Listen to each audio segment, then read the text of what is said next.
Hey everyone, welcome to another video. Today we're going to be talking about the 2025 Virginia gubernatorial election. As you may recall, I have posted about this race specifically for a number of months.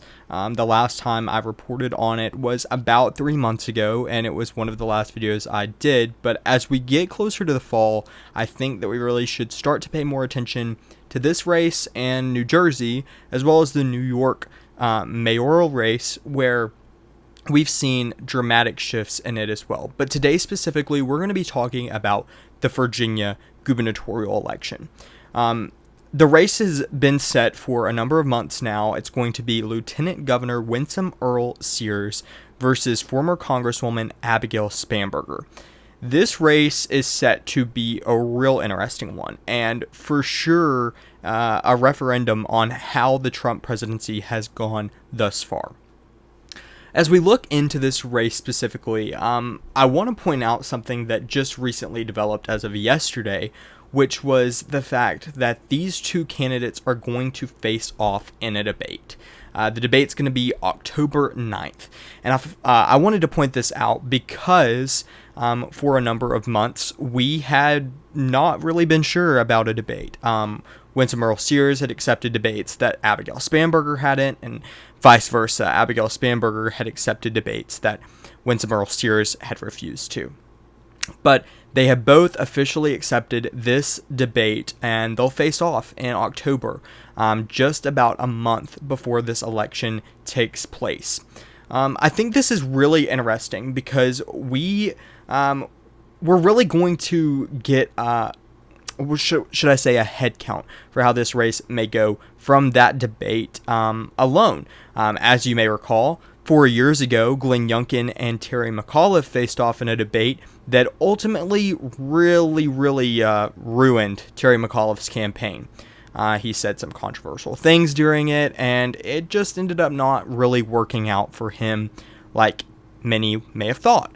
So it'll be interesting to see how this campaign goes, and this debate specifically goes. Just roughly a month before this election, very interesting for sure.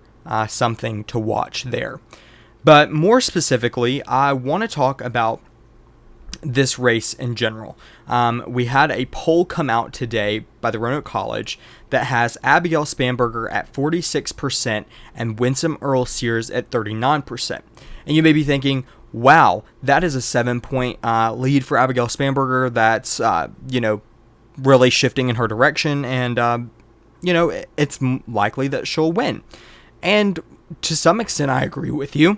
But if we look back at just about 3 months ago in early May, mid-May, we see that Abigail Spanberger and Winsome Earl Sears, Abigail Spanberger had 43% of the vote 3 months ago. Winsome Earl Sears only had 26%. This was nearly a 20-point shift between the two candidates just 3 months ago.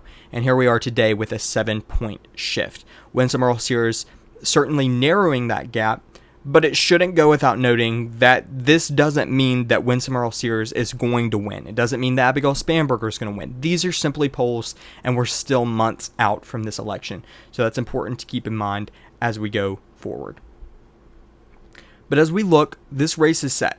Lieutenant Governor Winsome Earl Sears has really started to dial in on focusing a lot of her campaign, similar to the current governor, his campaign 4 years ago, on education. She's really trying to pull that in and make it clear that she believes in parents' rights for their children's education. And it's something that I find really interesting because, sure, it worked 4 years ago. But to a lot of Virginia voters, are they going to look at this and say, we voted for that 4 years ago. Why haven't you done something about it already? And obviously, I agree. There has been a lot done for parental rights in the Commonwealth of Virginia.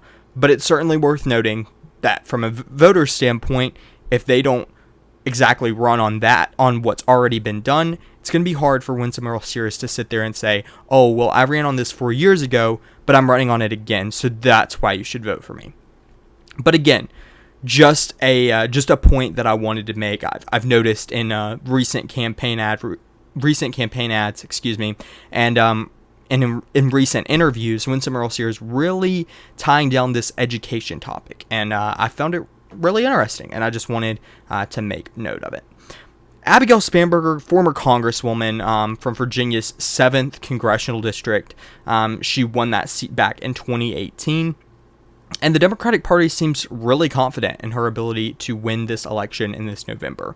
And like I said earlier, this race is going to be a full referendum on the Trump presidency going into the 2026 midterm elections. And it's really going to dial down what this means going into those. We've already seen some high-profile names announce their bid for the United States Senate in 2026, such as North Carolina's former governor, Roy Cooper, announcing his candidacy for the United States Senate. And just recently, at the beginning of this week, Sherrod Brown from Ohio, former senator who you may recall lost his election in 2024, announced that he would be running in 2026 for that seat, the former seat held by J.D. Vance.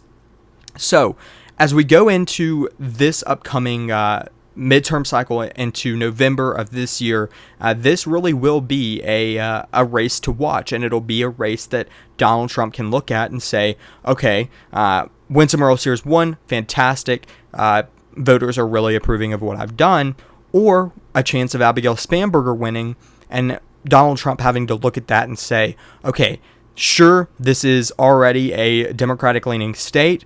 Although Joe Biden won it in 2020 by 10 points, Kamala Harris cut that margin in half, only winning it by 5 points in 2024. Still a Democratic-leaning state. You may look at that from that perspective and say, oh, if Abigail Spanberger wins, not the end of the world. But to some extent, he really needs to pay attention to that and start to take notice of what voters are saying about his presidency and how they may approve or disapprove thus far. But going back to polling, we've seen this is the first August poll by the Roanoke College. And I expect as we really close in into the fall in the coming weeks, we're really going to start dialing down. We're going to see a lot more polls coming out of this race. If we go back, give me just a minute for a second. If we go back to 2021, when this race was, they were facing off, Glenn Youngkin and Terry McAuliffe were facing off, we can see that the polling here was much different than it currently looks in the 2025 gubernatorial race. Sorry, give me one moment to find it. Yeah, here we go. So we can look and see that when October rolled around, we see polls. Same thing with September, but really focusing in on October, that's really when the polling starts to dial in. And we notice that Glenn Youngkin really didn't have leads very much. I mean, we see very outsider polls in early September with, tied races or Glenn Youngkin with a slight lead. But overall, this was Terry McAuliffe's race to lose. And ultimately, after that debate, we see starting on October, mid-October, we see some of these polls start to go Glenn Youngkin's favor, tied, some with Terry McAuliffe winning, and then it was just overall a toss-up of a race. But when we go back to this year's gubernatorial election, we haven't seen anything really. We don't know what the debate's going to consist of. We have a lot to still be determined, so we'll have to pay attention as this goes on. But I wanted to make this video point out, of course, that Abigail Spanberger and Winsome Sears will face off October 9th for this debate. And like I said before, 4 years ago, a debate like this really shifted the narrative of the race and what ultimately ended up happening on election night. So this will be definitely super interesting to watch. I hope you enjoyed today's video. Comment down below what you think. Do you think Abigail Spanberger pulls this off as polls suggest, or do you think Winsome Earl-Sears pulls off an offset just like Glenn Youngkin did 4 years ago? Let me know in the comments below. Thank you so much for watching, and I hope you tune in for future videos.